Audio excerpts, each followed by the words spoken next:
And there we are. We are live. Super exciting.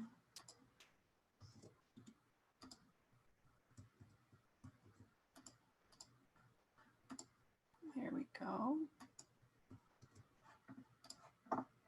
So we'll give our people just a little while to show up.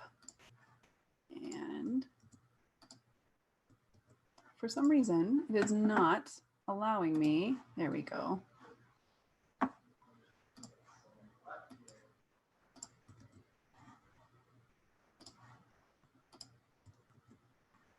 For some reason, it's not allowing me to share the link with you, but I'm going to put it on Facebook so we can share from there and let everybody know.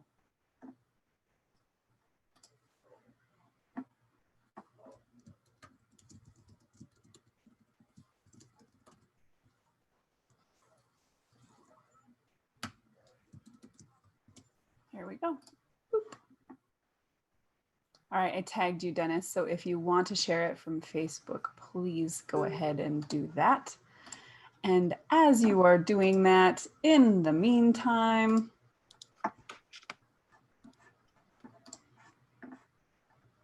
let's see. All right.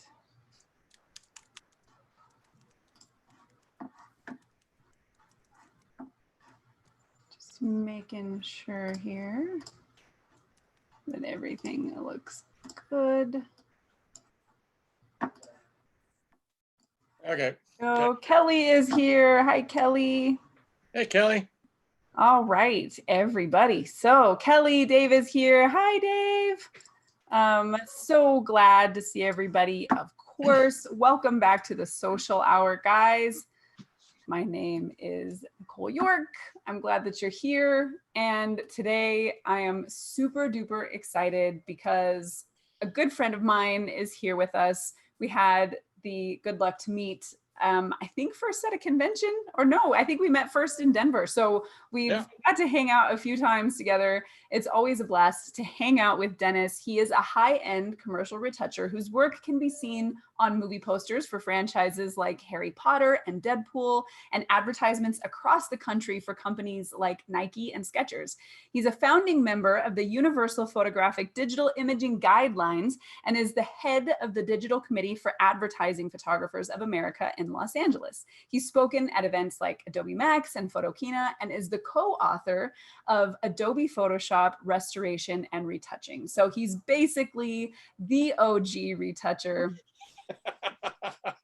Dennis Dunbar, thank you so much for joining me, sir. Well, thanks for the introduction. Yeah, of course. I gotta remind everybody how cool my guests are. So we have Kelly is here, Dave Schick is here, Carl Beery is here, AJ Hernandez is here, Michelle Smith is here. Hi, everybody. We're so glad to have you. Make sure during the course of the interview, if you guys have any questions for Dennis, leave them in the comments and we will absolutely get to them as we go. So, my good sir, how has quarantine been for you? It's been interesting. It's been interesting. Yeah, most of my work has always been from home anyway, so I'm not that out of sorts in terms of routine. But it's like every day you feel like you're busier than ever, and then at the end of the day, like, what did I actually get done?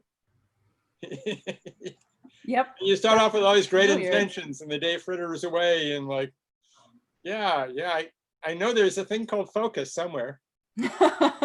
Yeah, it seems like that's been a pretty good struggle for most of us. This kind of, you have all of this motivation to do awesome stuff, and then somehow the day is over and you don't even remember if you did anything worthwhile. Yeah, except when I get to work on some cool images. And at the end of the day, like, all right, yeah, I get to push some pixels around and have fun. Yep. So let's see, Bobby Thompson is here. Hi, Bobby. And before we get started, Dave wants to know, is that the same hat or do you just have several of those hats? I actually do have several of the hats. I made the logo a long time ago. I freelanced at an ad agency, and it was a small one. Every time I came in, they had me moving around from place to place. So Amy, my wife Amy, just joked one day like, "Well, you should just hang a pirate flag wherever you are." Yes. And so I did, and then they kind of gave like, "Hey, I should make a pirate logo," so a skull with a brush and a pen. Yes, and it has so become your trademark, I feel like. Yeah, and then I made some hats. I'm like, I have no idea how to sell these hats, but they're fun. Yeah, well, I love it. I give them away sometimes. You give them away? Yeah, I will send you one. Okay, I'm just gonna say I feel a little bit hurt now that I don't have a Dennis Dunbar hat. I feel like that is your trademark. Yeah, and even like that's we know you're there. In any crowd, if we see the hat, we're like, there is Dennis. Cool. Dustin Balcom is here. Sarah J is here. Guys, I'm so glad you're here. So make sure you are asking questions and we'll get to them. So with the kind of initial stuff out of the way, let's get, I know, so I said that you were kind of the OG retoucher, but you have been in the game for a long time. What are some of the biggest changes that you've had to deal with over the course of the last few years? The kinds of challenges you get to work on are about the same as they were.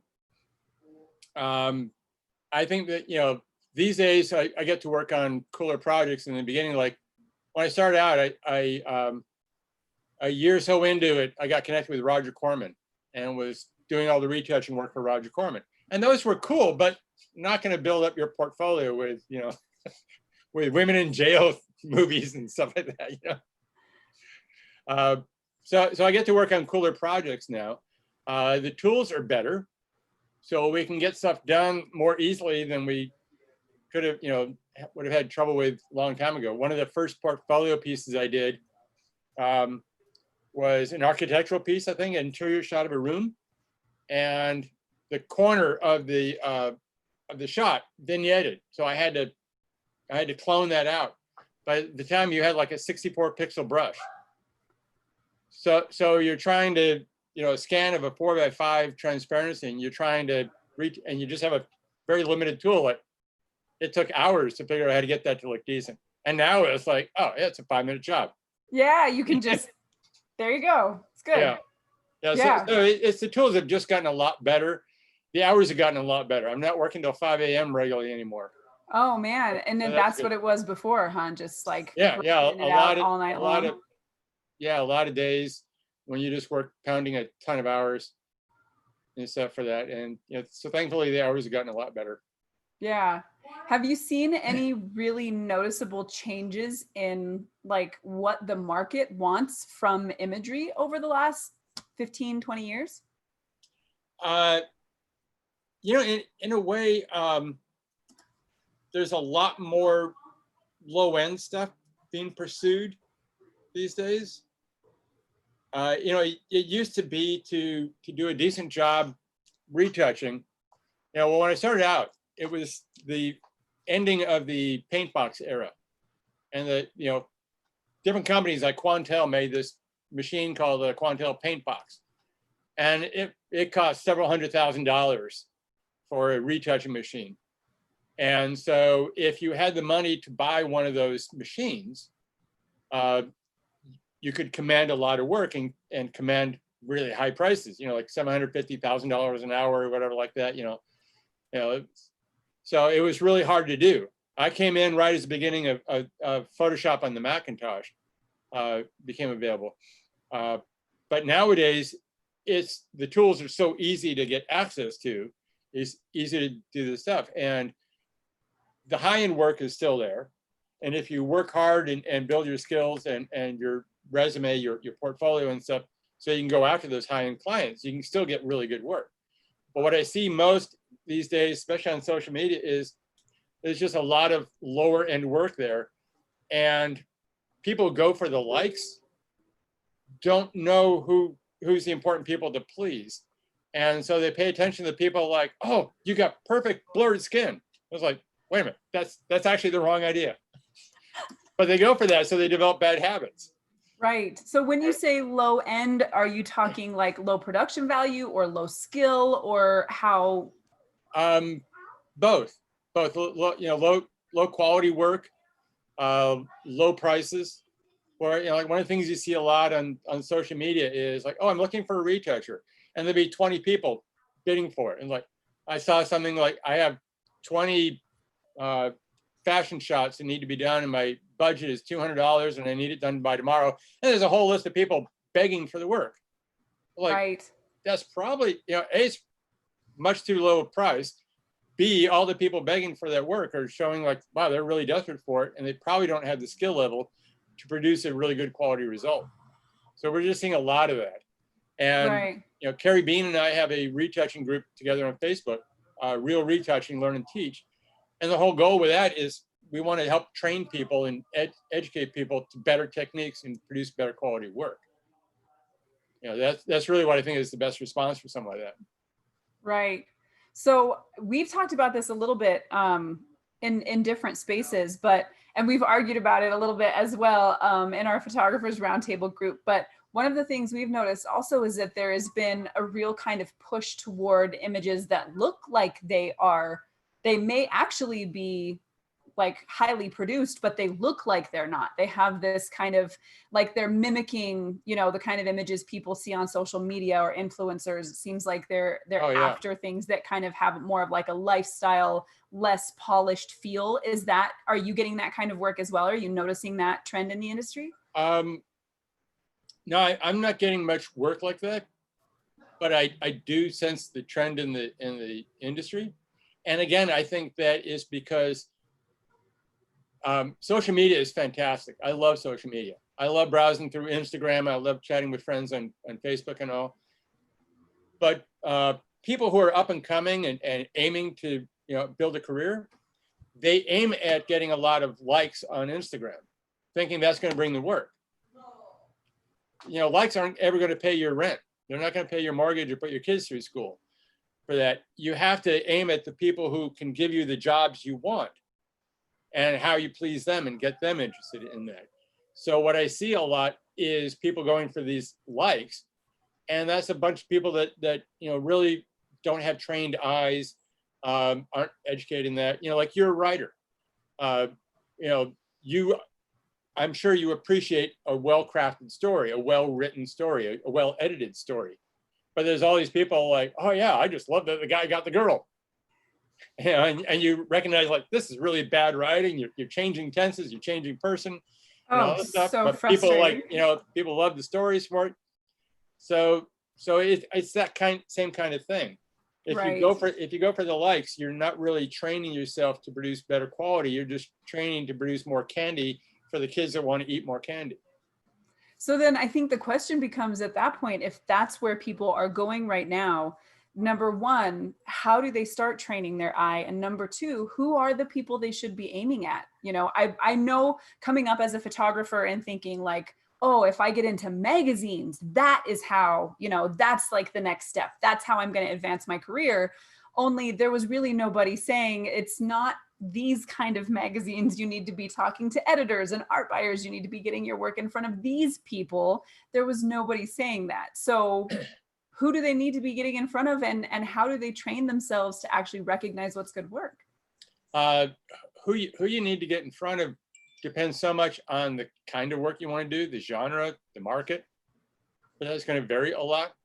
I think one of the best ways for people, particularly for photographers, to train themselves and get feedback is to look for a lot of portfolio review events and research the portfolio review events to make sure it seems like a good match and well set up. They're even doing them virtually now. I work with the APA, American Photographic Artists chapter here in LA. It's part of a national organization. And just last month, about a month ago, we had a virtual portfolio review. And the reviewers are art buyers, creative directors, people who actually hire advertising photographers and editorial photographers. So you want to try to find people like that and put your work in front of them and get feedback for it. you also want to research the market. Like, it's great to get published, but simply being published doesn't mean a whole lot. I see people, posting on there, like, I'm a published photographer. And then you research like, oh, it costs you $50 to get in that magazine. It's the same thing as like saying, well, I'm a published author. I published my own book on Google or on Amazon. I published my own book on Google. But you did a great job. Your book is fantastic. Thanks. So what about retouchers? I mean, you're working basically for so many retouchers, being able to say that they worked on a movie poster for Harry Potter or something. That's like as good as it gets, right? How do those retouchers start aiming in that direction? I think one of the things is most of my clients these days are photographers. I still get a handful of the entertainment-based work, the movie poster work. These days with the quarantine stuff, most of that's pretty much all shut down. So I'm glad I have a base of photographers that I work with as well. But what I recommend people do is start reaching out to photographers and building relationships with them. And if you're starting out as a retoucher and you find somebody who's a little bit higher up on the emerging scale than you as a photographer, and you connect with them, you can grow with them. And as they're learning, you're learning and doing that. So, it could be a safe place for you to learn and work on. Also, that's why Carrie and I have the Facebook group. We want people to come in and post work and get constructive, supportive feedback about that. So we're helping raise the bar for that.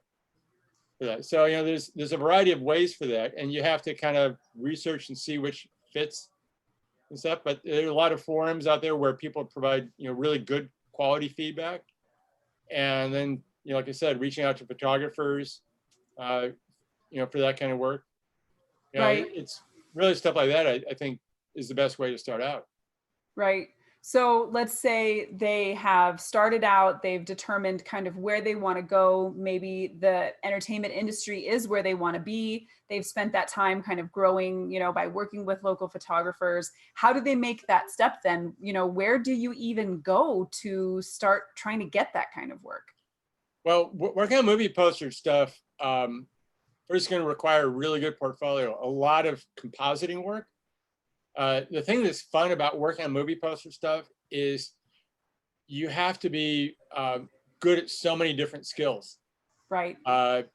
Because one of the promo things had a shot from one of the posters I did for Jumanji. It had The Rock on the motorcycle. Yeah. Yeah, and one of the guys saw that comment, like, "Oh, I shot that on the set." Like, no, actually, that was about 30 pieces going together to create just The Rock and his motorcycle. Right. So maybe he got that one part, like a headshot or something that was contributing to the final image. But when you're working on you have to be able to, the designer will give you a smaller resolution comp. And sometimes it's really well polished, and other times it's really pretty rough. It depends on so many different factors for that. But you have to be able to take that and turn that into high-res polished art. So you have to be able to be really good at masking, color correcting, retouching, analyzing somebody else's workflow and seeing, okay, these 3 layers work. That layer I have to find another way because it's causing a problem. So you have to be able to do all that and build up those skills. Most of the movie poster work is done here in LA because that's where the movie studios are. So the ad agencies that focus on that are based here. And an awful lot of most of the studios have a lot of security concerns. So it used to be, you walk in there, you could bring your iPod. Back in the days of the iPod music, you bring your iPod, plug it into the computer, listen to your music. You could bring a hard drive, or a thumb drive, whatever, and copy your files and take them home. And nowadays, like, all that stuff is verboten. Like, you're almost afraid to take your phone out of your pocket in some places. There was one place that they had a laptop, each workstation had a laptop connected to the internet for downloading. and then a one-way pipe into their servers, so you could download files or download, stock imagery or whatever like that. But there was no way to get anything out of your computer to the internet. And that was the protocol the studio signed off for them. So it's harder for them to send the work out of house to do that stuff, because there's more security stuff. And if they are gonna do that, it mostly has to be somebody they know pretty well, because when in the mid 2000s, I worked the place I did the Harry Potter posters for. It was called Bemis Balkan at the time. I think it's now Insync Plus or something now. But at the time, I was freelancing there. They had a big company-wide meeting. I had all 20 or 30 of us come into the room, and one of the people from the studios was traveling in Europe and came across a copy of a script that had, a tag on it that said it had come from that agency. And like that's a major security violation. Like, they got it straightened out, and I don't think they ever figured out what happened. But there's so many concerns about a leaked version getting out that they have to know you really well, because that's their first thing. Like, you could be the best retoucher in the world, but if you share work that you're not allowed to share, even if it's just to your little cousin and you want to show, like, oh, look at this cool thing I'm working on for a new movie, they can't risk that, because it could cost them a lot of work. Right, gotcha. Yeah, so if you're going to do work out of house for them, they have to already pretty much know you and have a relationship with you. Right. So people who work on movie poster stuff, get good at compositing, get good at analyzing workflow, and then come here to LA and get to know all these people in the ad agencies and working, developing relationships with them. Right. So they're going to probably need to get in the door and work in-house. Is that right? Yeah. Yeah. Okay. One of the other things is over the last couple of years or so, is during the quarantine, we haven't been able to do this, but I started a meetup group here in LA called LA Pixel Pushers.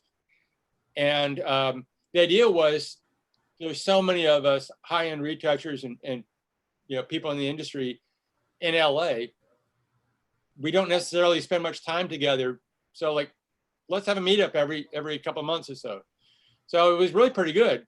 But the thing that was great was somebody who wanted to learn would come and join the group. And then, like, this one guy, made friends with one of the other people in the group, Lisa Carney, and she started getting him work. Like, oh, okay, I've got some stuff I can feed you. Like, oh, I'm working at a place, they need a junior person, I'll recommend you.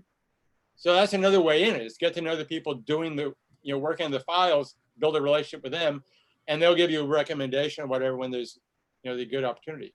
Right. Oh, I'm so glad that you mentioned that, because I feel like I've been trying to drive this home for ages and people don't listen. I feel like, but guys, networking is so important. It's like, oh yeah, so important. I would say it's equally as important as being skilled at what you do, because everybody that gets to a certain level is skilled.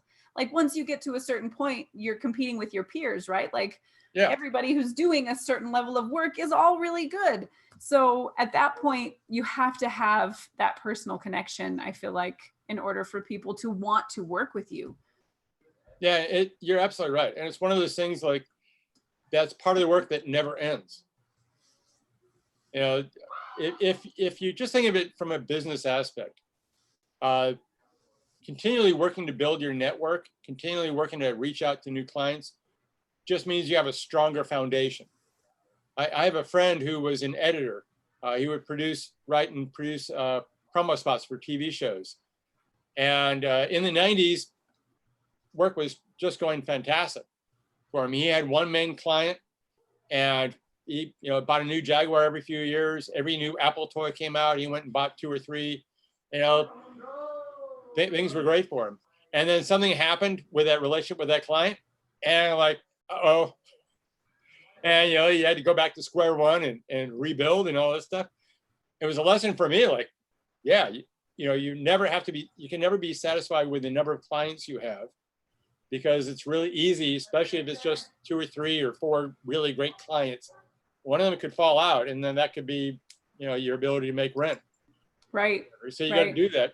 But also the networking side, building relationships, is also what gives you energy in this. Like I get to meet cool people like you, and I learned how to connect by connecting with people like you, or like Emily Teague. She's one of the best. She is a master connector, that girl. Yeah, and I was a couple years ago at Photo Plus, a friend from a retoucher friend who lives in New York. Older guy, like he hadn't been, like, I don't go to these conferences and stuff. They're a waste of time. I'm not gonna say, like, well, come on down, let's meet, because we hadn't met in person. And so he came and we met at the entrance for that. And right at that point, I had to go have a meeting with somebody at X-Rite about doing some work with them. So Emily came by, and I introduced him to Emily. And I said, Emily's one of the best connectors. And the secret to networking is connect to a connector. Yep. So I go have my meeting, come back, find them, they're still there, but now the crowd is like 20 people. and then we wind up going out for the evening and going to dinner and going to a couple parties. And this guy, Terry's face was just like lit up, like, wow, that's how you connect. Yes. And then you learn from that, and then you're like, oh, now you become a connector, because I meet people through you, or I introduce somebody else. Yeah. Whatever. Yeah. That's how it goes. That gives you energy to grow.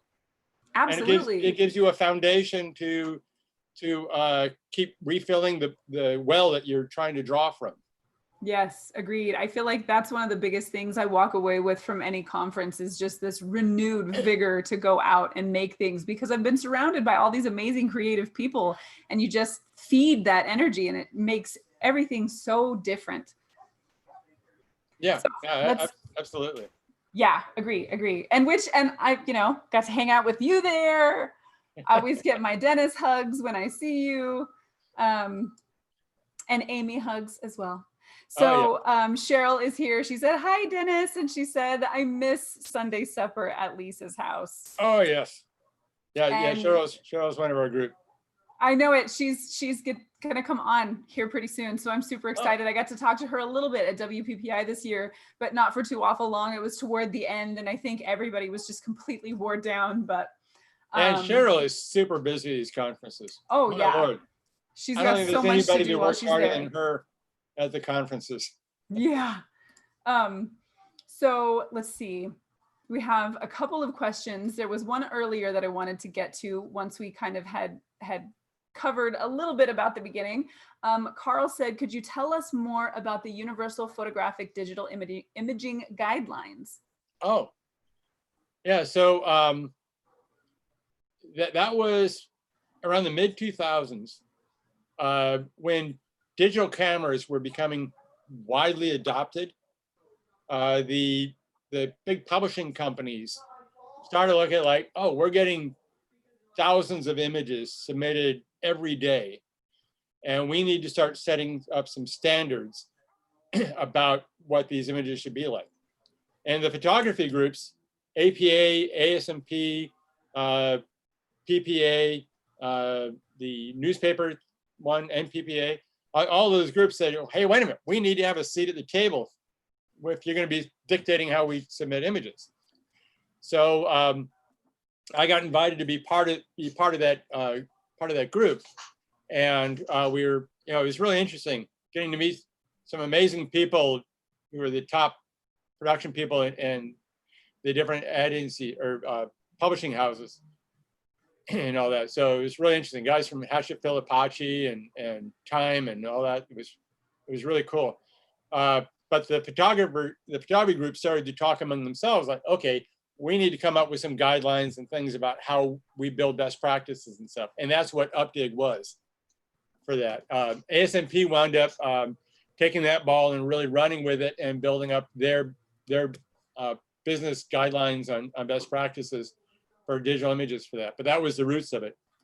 Gotcha. I love that it's updig. I didn't even realize that when I read it. So what were some of those things, and have they carried on? I mean, do they still apply at this point? I haven't really seen much discussion about that for a long time. I think it was one of those things about learning how to talk to each other. Sure. And it was like, what the people on the magazine side and the publishing house side were saying was they're getting images submitted from everybody in the world. Some guy with his cell phone back in the days, 2006 cell phone camera. It's like, we're not talking iPhone stuff. Right. Like they were getting cell phone images submitted for news coverage. They were getting all kinds of stuff, and like, it's all over the map quality wise. We need to have some sense. So it's like, it was establishing like what JPEG compression rate was acceptable, metadata, embedding the information in the copyright data, the location data, all that stuff into the image for it, how that gets handled. It was just all those sorts of stuff. And I think once people kind of figured out, like, okay, we no longer need to go back and have remedial reading school anymore. We all know how to talk and read the stuff. Then it became a lot easier. And then the quality of the digital cameras went up a lot too. So I mean, now your cell phone, can be on the cover of a magazine. Yeah, it takes great stuff. Yeah. And so you're dealing with bigger files, higher quality files. So it's a lot easier for them to deal with that stuff now. Right. Yeah, that makes a lot of sense. So kind of discard a little bit as it becomes, unneeded. So I did want to get back a little bit to, so we talked about kind of photographers and when they're working on retouching. And so for photographers, how much, there's been some discussion around, I know a mutual acquaintance of ours, Jade, she talked about, I want to know how to do things the right way, right? She's like, how much retouching is the right amount of retouching? Where do I stop with skin, or how far am I supposed to go? What do you say to photographers? Where is there a bar? And if there is, where's it at? That's a really good question. For me, the biggest factor is, particularly when we're talking skin and stuff, we're usually talking about like faces, because that's where that kind of stuff shows up the most. And remembering that as humans, we're hardwired to recognize faces. From the moment a baby comes out of the chute, like, it recognizes a face. You said out of the chute. Trying to make it okay. PG. That's gonna be my favorite quote from this interview. From the moment a baby comes out of the chute, guys, it knows faces, so remember that. Yeah, so when something's off with the face, we pick up on it viscerally, in a very fundamental way. And it's not something you can necessarily put your finger on, but something's quite off. So, the biggest problems I see with stuff on the internet with skin work is like when somebody's used frequency separation on it and gone too far, and now there's something unnatural looking about that face. Like, oh, it's got perfect texture. Like, well, the skin texture on a forehead is different from on the cheek, and that's different from under the eye or the chin. So it can't be the same texture. And then there's a connection between the texture and the structure of the face as well. So even if you don't disturb the texture, if you smooth the structure underneath it too much, like, now there's a disconnect. So it's things like that where, it should look like a human being for that. How far you go, for me, that's very much client-oriented, client-driven, because as a retoucher, the client's always had the bottom say, or the final say for that. I'm not the one that makes the decision if it's more red or more green. I can make suggestions, but, it's the client says, nope, this is the look I want. That's what I need you to produce. Like, that's what I got to do. But when I'm working on a portrait, my goal is that the subject feel complimented, that it's a realistic, nice looking image of themselves, and they recognize that. Not, oh my gosh, who is that? Right. Like, when did I become a mannequin? Yeah, and sometimes it's subtle little things. Like when I first started freelancing, in-house at ad agencies. I remember working on some movie, and we were pounding a lot of hours and stuff, and it was some movie with, I think, Deborah Winger in it, and she had characteristic lines under her eyes that didn't look bad, but it was just very characteristic of her look. And one of the retouchers, one of the in-house guys, one day as an experiment, retouched those out. Nobody could recognize who the actress was anymore. Wow. And that was all he took out. It was like, whoa, who the hell is that? Like, oh. So it's important to recognize what things become important about the person. Right. And then sometimes if it's a model, is the image about the model, or is it about something else? So it's like, do I take all the moles off? Well, if it's about the model, probably not. If it's about something else, if you're trying to show off a necklace and a mole could be a distracting element, well, then it's perfectly fine to take that off because it's about selling a product. So those factors all come in about, how far is too far and all that. Right. So probably for the average portrait artist, then the more natural, the better, right? Yeah. Like the more it looks like this could be just what this person looks like in real life, then probably the better off they are. Right. Right. And then otherwise, it seems like it's definitely very genre dependent, right? Like you take an artist, somebody like Kelly or like Lillian, who, have a very hyper, realized style. For Lillian, the skin texture is not important to the story, right? And then obviously for Kelly, everything is exaggerated. So in those circumstances, of course, the ethos is entirely different. Oh yeah, absolutely. And that's why it's driven by what the image is for. Right. Do you have a personal ethos as far as like, if you had your way with any image retouch, do you have a philosophy that you would stick by? Yeah, pretty much. Really try to be sensitive to things like, well, it should look like a human. Bottom line, it should look realistic, unless you're really pushing some wild style. There was some thing I saw that was, a really cool way of making images look like cartoons or whatever. So I took one of the images I worked on for Emily and played with that. Like, okay, that's obviously way not real. It's supposed to look something. So that aside, it should look like a human being. Should look, natural as possible. Try to stay away from too much body shaping. But that said, there's always the thing about the lighting and the camera angle and the pose, and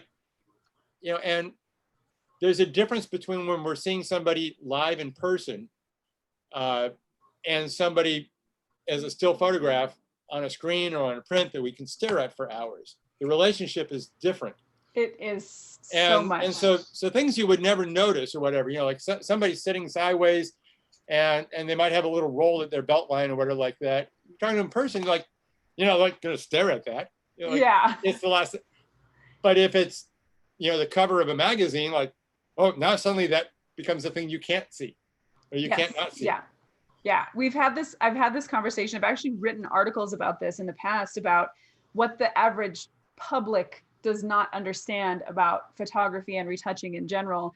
And that's 100% true from my experience. Like being in person with a gorgeous model. Yes, she is a gorgeous model. Yeah, they really are that pretty. When you're there with them in person, they're like unicorns in real life. But then when you take a photograph, all of the part that makes them human, the smiling and the gesture and all of the stuff that you engage with in person is gone. And now you just have the bones and the way the light hits and all of that other stuff. And when you're not trying to tell a story about them as a person, but they are assisting in selling something or whatever else, then it doesn't become about all of the charm that they had, while they were there. So it's such a good point. I wish people could understand that a little bit better. And maybe we wouldn't have so many of these fights around, oh, retouching is bad, or it's just trying to make everybody skinny, but it's really, really not. I mean, of course, there's sometimes our clients that I would imagine it's generally clients that ask retouchers to take things probably farther than they're comfortable with. Yeah. One of the things becomes clear, like there are a couple of retouchers I know that are happy to be known for a style. There's a look they produce, and they're happy to do that, and more power to them. The rest of us, it's like, we're not the ones that dictate the style. Our job is to help the client's vision come to life. So they're the ones making the final decision. So they're saying if something stays or goes, or if it gets reshaped or whatever for that. That's really interesting. I hadn't thought about the fact that retouchers, there were some who, this is the style I do, I guess kind of like makeup artists, right? That some people are known for certain things. Alex Box is certainly known for her editorial makeup. What does that look like for a retoucher to have a personal style?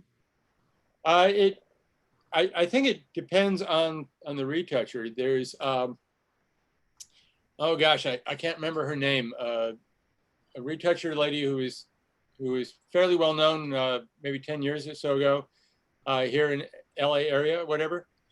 And she was a gifted artist, so she did a lot of painting. Okay. On her work. So things had a tendency to have a little bit of a painted look, but she also helped Jill Greenberg arrive at her signature style. Okay.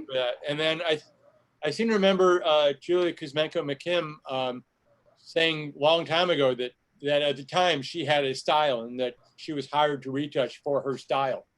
Right. And so it was, like very nicely done, a little bit on the shiny side for me, like dodging the collarbones and the nose a little bit much, whatever, but like, great. That was that look for that.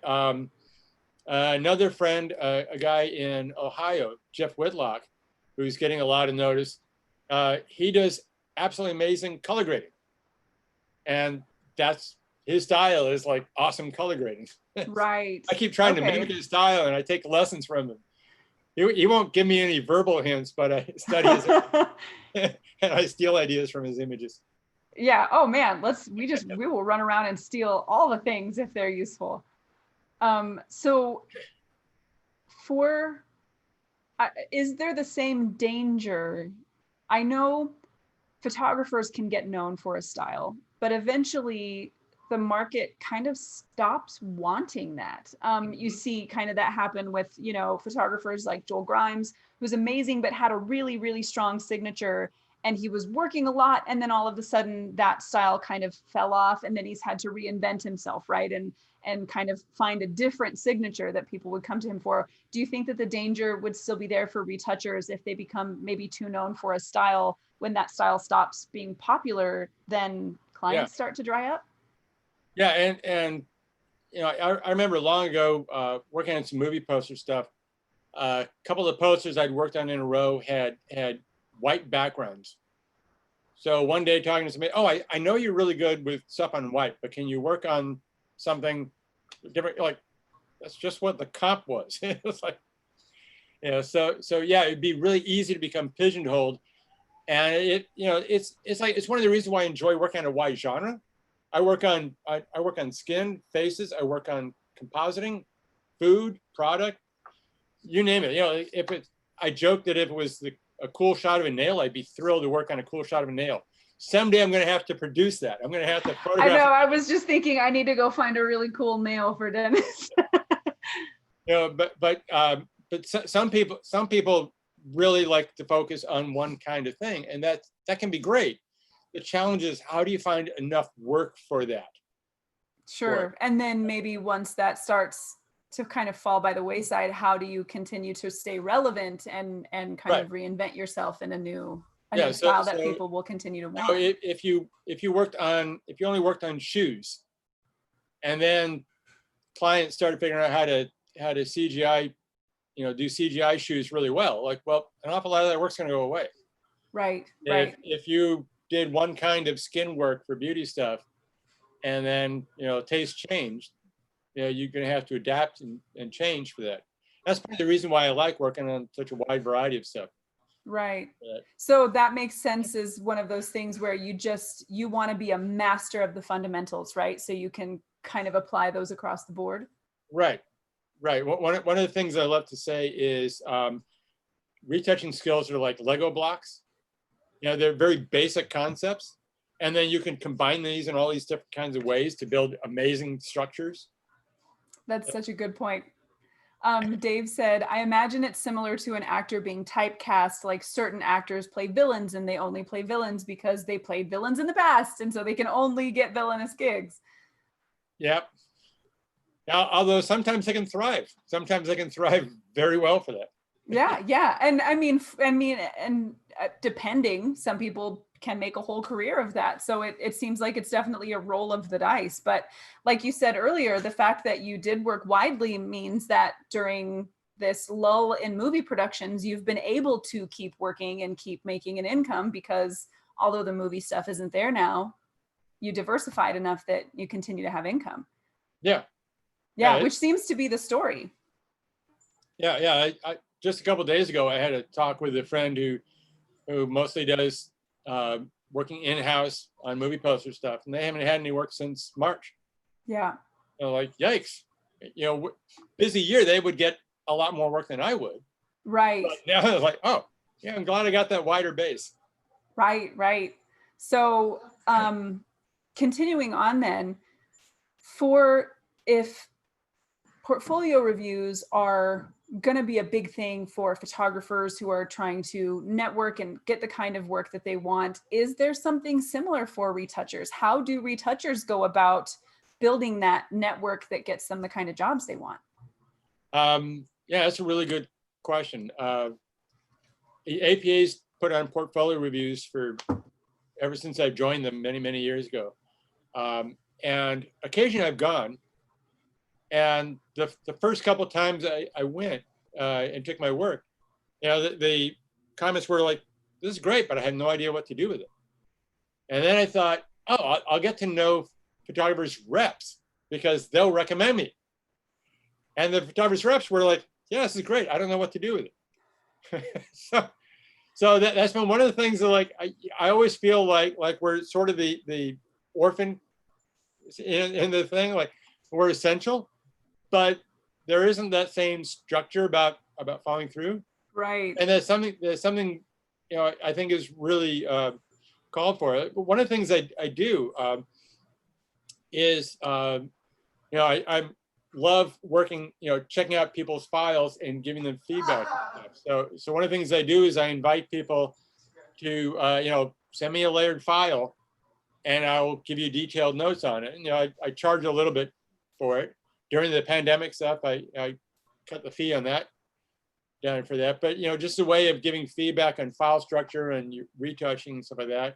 In the retouching group that we have, that's, you know, what we encourage people to do. Like, post your work, and we'll, you know, give eyes on it. You know, Carrie Bean's got an amazing eye. Yep, she does. Picking stuff and she up. will tell you the things. Oh yeah, and Earth Oliver is also one of the moderators, so he'll jump in and you know, make comments and stuff. And all of us come from a different perspective. We all have a little bit different ideas about what ideal techniques and things are, but we all agree on quality work. Right. So, and we try to make sure all the feedback in the group is really positive and supportive, because nobody's going to be encouraged to go like, oh yeah, I go in there and they just tear me down and laugh at me. Like, nobody's going to want to be in that environment, and you're not going to help anybody. Right. So on that note, a little bit earlier, Ryan Flanagan asked, in your experience, how important is location when building your network? You know, that's a really good point.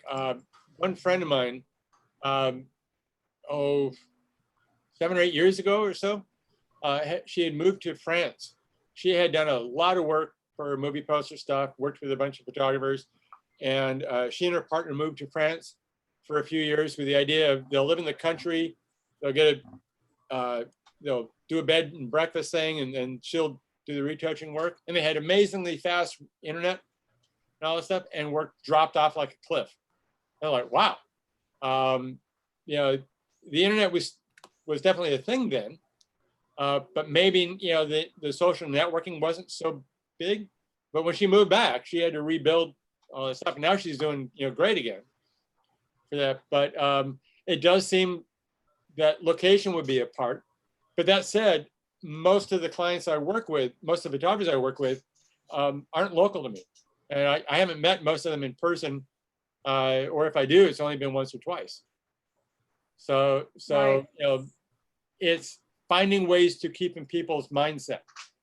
And if you're not local and you can't, you know, like see them at some meetup or at a you know, for coffee or whatever like that, maybe it's how you keep in touch with them through email or through social media or something.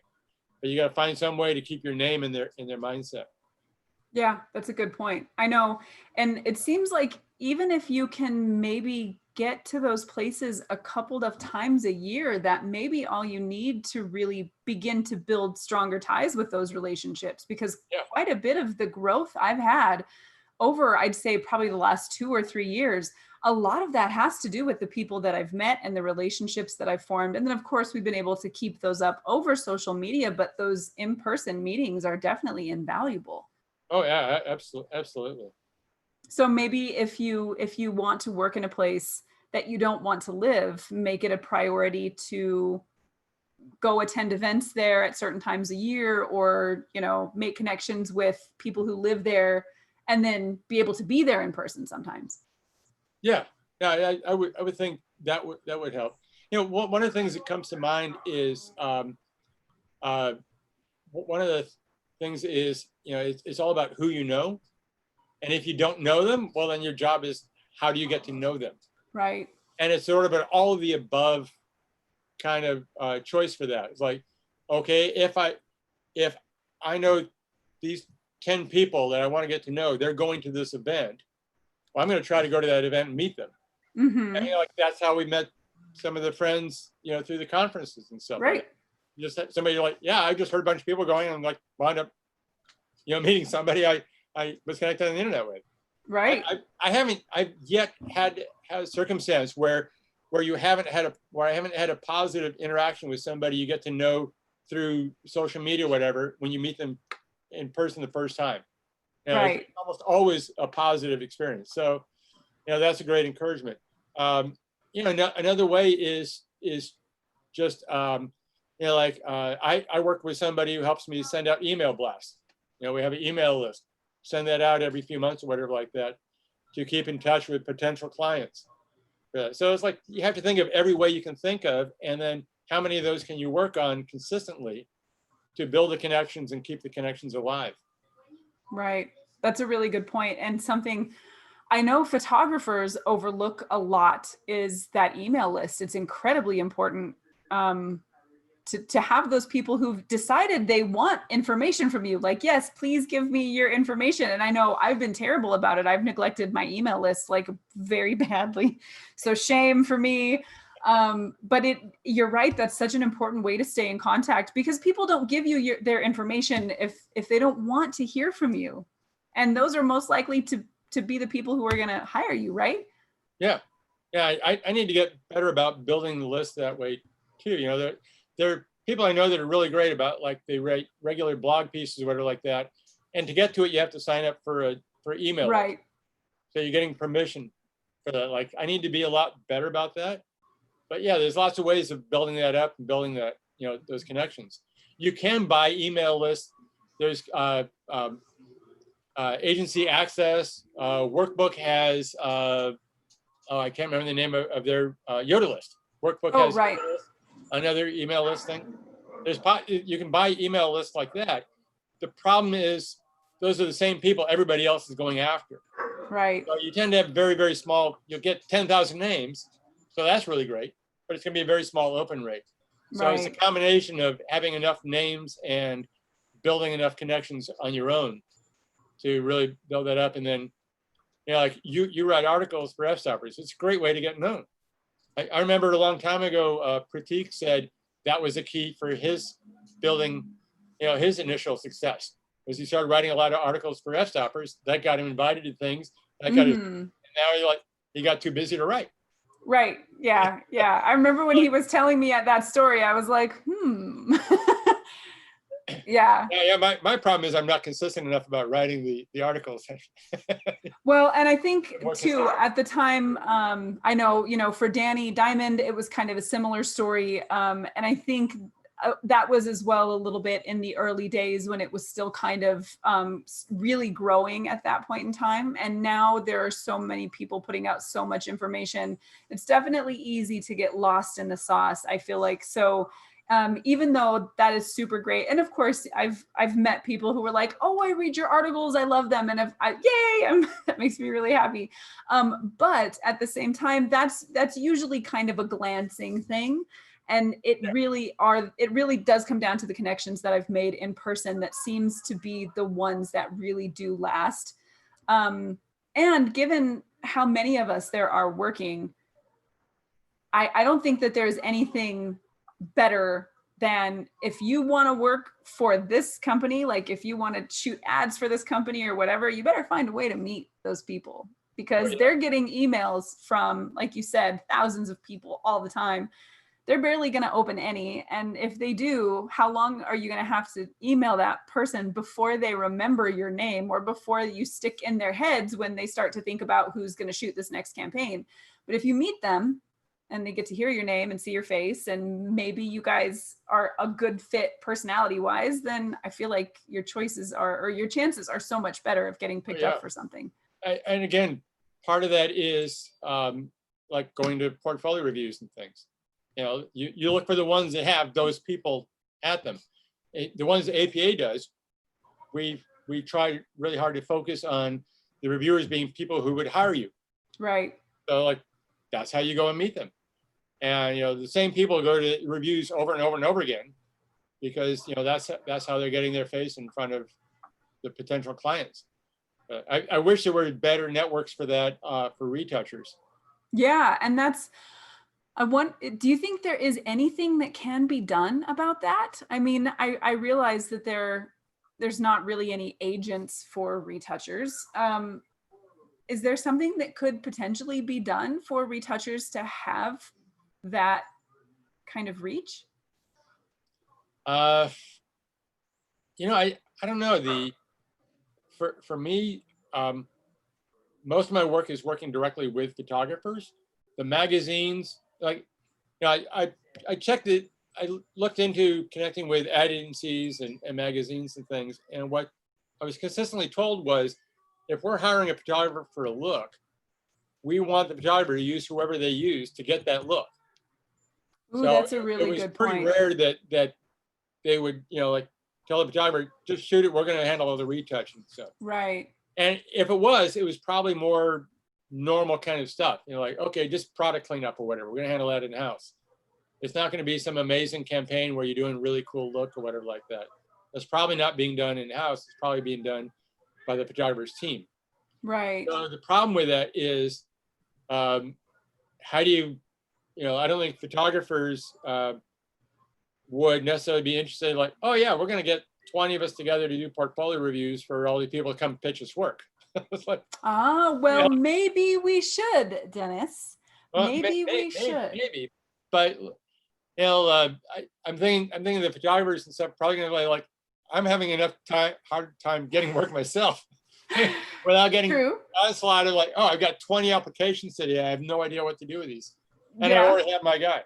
Yeah, that happens all the time. I get emails in my inbox all the time from retouchers who are like, can I retouch your work? And I'm like, I do it myself, man. I'm sorry. Rarely do I outsource that, because the retouch is part of the job for me. I mean, that's, you know, kind of how I arrive at what I want. So, but maybe we should. I mean, so retouchers go where the photographers are, right? Like if there's a photography convention, retouchers, you probably should be going to that and talking to photographers. Yeah. Yeah. And another great thing to do, and it's one of the things I'm a firm believer in, and the different trade groups, whether it's APA, ASMP, all that, they'll have, when things are open and we can actually meet in person, they'll have regular events. Like the APA chapter I work with, you know, we usually have at least 1 or 2 events a month where we're having a speaker or a workshop or some sort of thing like that going on. And joining those groups and going to those meetings is a great way to get to know people and build relationships for that. And, you know, it depends on what city you're in and what's going on. Try to find out what photography groups who are doing the kind of work you want to work with are around there. So, you know, like if you're in Denver and you want to work on, you know, advertising stuff, you're probably not going to go to a wedding convention. Right. It's like that may or may not. Although WPPI is a fun place to connect with people. Yeah, it's just, we just going to hang. We're just going to visit all our peeps. All right, guys. You got to try to target the groups you're meeting and hang out with the potential market you want working. Yes, which is a good point for any creative out there. You know, target the people you want to work with. And if you're a photographer, stop trying to sell to other photographers. Unless you're selling your teaching, sell to your clients. So we are up on our hour, so we're going to start kind of slowly closing things down. Ken is here. Hi, Ken. We'll get to a couple more questions before we get to the end, guys. So everybody in the comments, leave your questions now so we can make sure that Dennis gets to them before the end. And Carl has asked, with the amazing advances in machine learning and AI, what digital tools should retouching artists be learning to stay relevant and create compelling content? Interesting. Well, I know Adobe keeps improving their AI tools for that. So it makes the job easier. Like select subject now is getting really pretty good for stripping a person out. It would never be the end result, but a good start place for that. But still, it's the same fundamental things. I think rather than learning automated ways, learn the fundamentals first. Learn how to do this stuff by hand, and then as you're using the automated tools, or you're using the actions, or you're using the filter, whatever, your eye is already trained to know what's working, what's not, and you can then, you know, make the adjustments necessary. There was a photographer I worked with a long time ago, and he had some masking plugin that he used to mask out. Like, oh yeah, that's how I make all my masks. And then we wind up with white outlines. Like, how do I get rid of these? And what's this from? Like, what's your mask? Like, but the masking plugin does it. And he had no idea how to adjust a mask. So learning it by hand, whatever it is, skin smoothing, masking, you know, working on color correction, whatever like that. If you learn all that stuff by hand first, then you can know when the AI tools and stuff are giving you a result you want, or when they're like, okay, that got me 80% of the way, I can take the last 20% easily. Right. And so I would imagine, and I know people have been talking for a little while about the potential that AI could, you know, replace retouchers, but it seems to me like the choices, the artistic choices that you make when retouching, whether to leave something in or take something out, whether or not something is distracting, whether it contributes to the story or, you know, distracts from the main point. It seems like those would be things that would require a human understanding. And so the eye, like you said, you know, training your eye, training that vision seems like it would be the key to remaining relevant. Yeah, exactly. You know, like I mentioned Jeff Whitlock. When I asked him about where he learned color grading, he studied the old masters. He was classically trained as a painter. He studied the old masters, so it's that foundation that informs him now for that. So it's the same thing. You got to train your eye, and then the rest will follow after you train your eye. That's such a good point. And I know having Tyler Jacobson on the show and then Ray Bonilla being able to talk to people who are painters first and foremost, and then digital artists, it was so interesting to compare the base knowledge of what they build from creating images from nothing compared to, as photographers, some of the things that we take for granted when we're creating an image, because everything for the most part is there already. You know, the color is there and the form is there. Sometimes the light is there. So it definitely makes a big difference when you have that baseline of knowledge built from how do you and why do you include the things that you include or make the color choices that you make. That's so, so profound. So I hope people take that to heart, because the wider you learn and the more information you have about what makes strong visuals, the better you're going to be able to create or retouch no matter what job you're doing. Right. And thinking about the AI stuff again, I think the first areas that's going to go away to automated retouching would be the low end stuff. Right. So again, it's a reinforcement, like that's probably not where you want to build a career. You know, the more you aim for the high end, the greater possibilities you have. And it's going to be harder to be replaced by a machine, you know, for high end work, you know, like making a color decision on an image. It's like, right. Well, you know, a human eye and reading the emotion of something like that is going to understand, like, oh, you know, that's why we want to have this color grade, because we're trying to bring out that emotion. How is a machine going to understand that? The machine just mimic color grades from somewhere else, like, oh, you know, somebody would be plugging it in. How you accomplish that, you know, is beside the point. Why you want to do that is the big point. Right. And it always comes back to the why, doesn't it? Yeah, exactly. Yeah. So please correct me if I get your name wrong. Mayor Montree asks, are there any degrees or formal education available for professional retouching, and is it even required? Nope. There's schools there are art schools you can go to. They'll have Photoshop classes and things. If you're lucky, the professor will be somebody, you know, the teacher for that will be somebody current. You know, here in Santa Monica, there's a community college, Santa Monica College. They have a great photo program. It's not very expensive. If you're a resident of Santa Monica, it's really pretty cheap. And so some of the staff there are really pretty good for that. But so you can take classes at a college and learn. There's no degree in retouching that I know about. And I studied engineering when I was in college. I was there for 5 years, got halfway through engineering program and realized like I didn't want to be an engineer. So I dropped out of school and studied photography. So I never finished college. I never got a degree. Nobody's ever once asked me about that.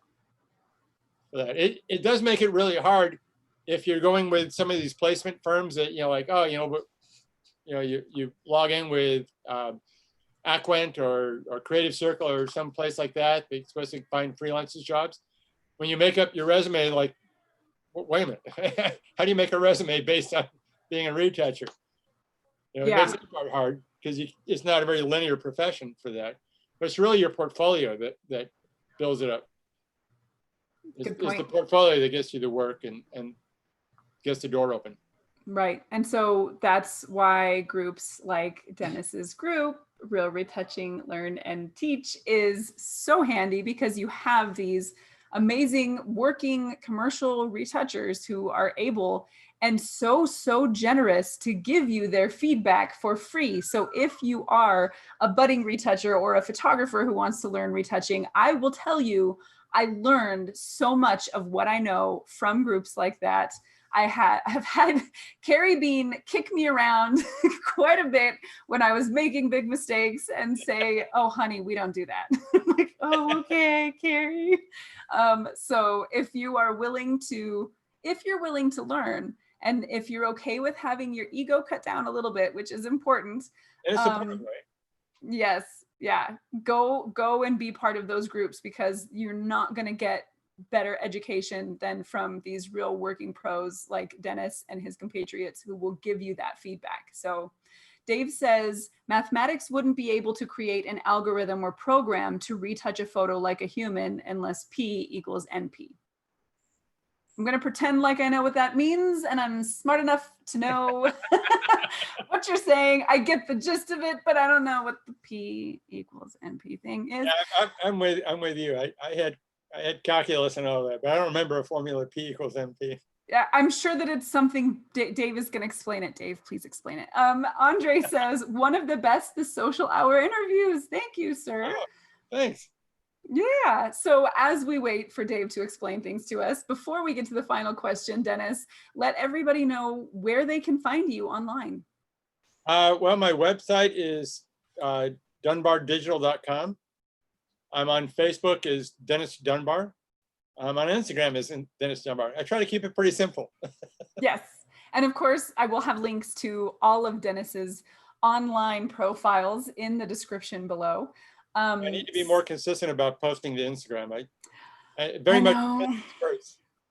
Same. I'm doing some tests right now. So our friend Kelly, the lovely Kelly Robitaille, has found that she gets the most engagement in the evenings. And so I've been testing to try to see when my posts actually get engagement. So I'm doing that right now on Instagram to see how that works. And I've got some compelling stuff so far. I'm going to test it for another week and see how it goes. But I too have been really bad about posting my work. But partially because I'm not working right now. I mean, I'm super careful about COVID, and I mostly shoot in my garage. So I don't really want to bring anybody into that small space. So I'm workless.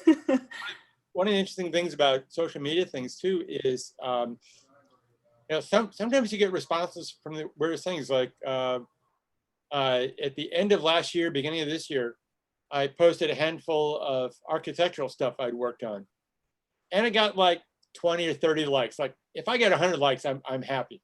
Right. It got like 20 or 30 likes. Oh, I didn't even notice it. Then I got calls from like 3 photographers to talk about architectural retouching. All right. Like, wait a minute, that's kind of weird. So again, it's not necessarily about the likes. It's about connecting with the people who give you the jobs. Such a good point.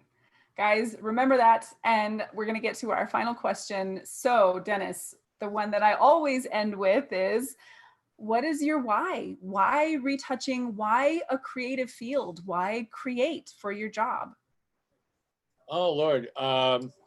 That's a great question. When I was growing up, my brother, I had an older brother, he passed away a long time ago, but he was the one who was really naturally gifted with art. And I was like, from the time we were little kids with crayons and stuff, he made stuff look beautiful. Me, it was a struggle, but I was really good with math and I loved building things. So that was what drove me towards engineering. And when I was studying engineering in college, I couldn't really, I found I wasn't really that motivated. Like I always had difficulty with good work habits and stuff. You know, if you're the kind of kid like in grade school, you don't have to work hard to get decent grades. You don't develop those work habits. So they'll come back and bite you in engineering school real hard.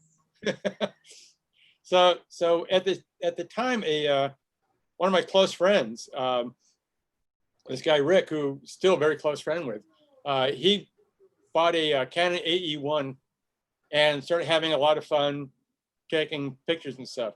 And he was the first person I could relate to who took photos that weren't boring. Here's me and Marge in front of the building, you know, kind of stuff. He's trying to be creative and stuff like that. Like, wow, that looks like fun. So that got me into photography. He lost interest a few years into it, but like that was the thing I was compelled to do.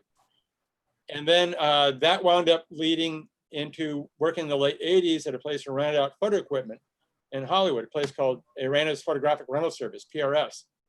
And it was a great place to be because everybody who was anybody in the photo world came through their doors on a regular basis. Like people flying in from New York for top shoots, you know, amazing photographers and stuff. And I still see some on Facebook and stuff. Lynn Goldsmith, who was a famous rock and roll photographer, you know, she would come in and we'd joke all the time and all this stuff. So it was a great place to meet all these photographers.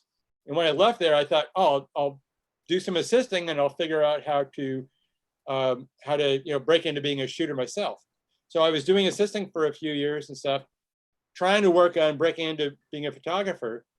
And then when I got wind of this beginning stuff for retouching, it became the thing I was compelled to do. So it was the thing I couldn't not do. I was completely driven to doing that. So why retouching? Because I was completely driven to it. It was just, and I think for me, it combines the analytical engineering side with the art side. Because like, you know, I'll be retouching something on a curve and thinking about calculus. Like this is actually, you know, an application of calculus. And I wonder what the math behind all this is, because Photoshop's all math. Right. I have no idea what it is. I wouldn't understand it now if they said it. But like, I wonder that stuff.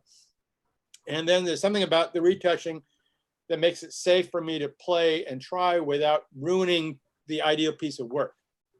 You know, if you're drawing on a piece of paper and then you make that one wrong move, like there's 20 hours down the drain, that scared me. And with Photoshop, I'm not afraid because I have layers, I have undos, I have all this stuff. I can go back and do it. So I think that's part of what makes it so compelling for me. I love that with Photoshop, I'm not afraid. That is really probably more beautiful than you realized it was when you said it. Because having been an artist pretty much my whole life, I know that fear. I used to only ever draw in black and white because I thought if I color this in, I'm going to screw it up and then I can't go back and fix what I've got again, right? So yeah, and that strangely translates to life. I mean, being able to have that safety net and that the safety to experiment and to try and to fail and for that to be okay, really assists in giving you that courage to do things. So that's I love that answer. That's so great. That not being afraid to fail thing is so critical for everything in life, not just creative stuff. You know, that's why you run into people who are 40 years old and look like they're 80, because they become afraid to try. Right. You know, they're afraid to fail. That's why you have the people who are really smart but bitter and cynical and never actually accomplished a whole lot because they were afraid to fail. If you let go of that fear and you embrace it, like, you know what, I might fall down 10 times, but that's how I learned how to walk and run. And without doing that, I'm never going to learn. If you embrace that, you look forward to a lifetime of learning and growth and all that. And that's what keeps you alive and energetic, no matter what you're doing. I love that. I agree with it 100%. I hope that our viewers and future listeners and then readers of the blog post when it's done, I hope you guys take that to heart. Please don't be afraid to fail. If there's something you want to do, just go do the thing. There's nothing worse than not starting. There is no failure that's worse than not starting. Absolutely. So go do the thing, guys. Dennis, thank you so much, sir. I always enjoy getting to talk with you, and I'm so glad that you came on the show today. I'm so glad you invited me. This was a lot of fun. Yes, yeah, I feel like we had so many good things here and really helpful, I hope, for you guys who hung out with us. Thanks to everybody who was here and asked great questions. Dustin and Dave, Ken, Carl, who else do we have? Ryan and Kelly and Cheryl and Sarah and everybody who was here. Thank you guys so much for being here today and asking questions and hanging out. We have some amazing interviews for the rest of this month. On next Monday, Felix Kuhns will be here. So come hang out and ask all the questions. Right after that, the next day, that Tuesday, Tina Eisen will be here as well. So we'll be able to talk about beauty photography and advertising and the kind of beautiful self-portraits she's been doing. And then at the end of the month, on the last Tuesday, Hannah Dare Walker will be here. She's going to be sharing all kinds of great information about the beautiful work that she creates and sculpts herself all from scratch. So an incredible month coming up. And then in the future, Cheryl is going to be here. Cheryl Walsh is going to be here. Brooke Shaden is going to be here. Megan DiPiero is going to be here so we can talk to her all about business. We've got some incredible things coming up.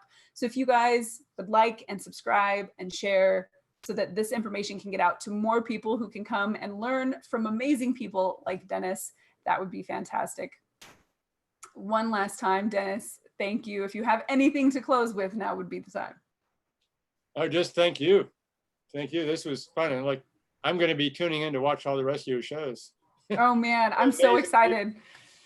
There's so many good people. I can't believe I've had the pleasure of talking to some of the luminaries of the creative industries so far. And I've learned so much. I can't wait. At some point, I'm going to put together my favorite video clips from my favorite parts of the show and then write down some of the things I've learned, because I feel like so many of the important lessons have continued to be supported over and over again. You know, don't be afraid to fail. Make the build up your foundations and make sure that you are meeting people and networking and taking chances. Like there's so many things that have just been proven to be true over and over again. So it's been a pretty amazing ride so far. I'm really excited for the next parts. I'm so impressed with the work you're doing. Oh, thanks. I'm such a big fan of all this stuff you do.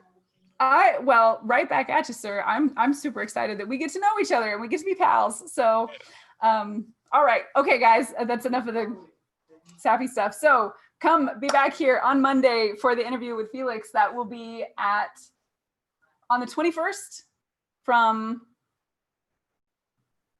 still be at 7 o'clock Mountain Standard Time. I have so many things written on my calendar. I can't read them anymore. So come back next Monday and Tuesday. Amazing photographers will be here. Again, Dennis, thank you so much. Everybody, thanks again for being here. And I will see you next week. Bye-bye. Bye.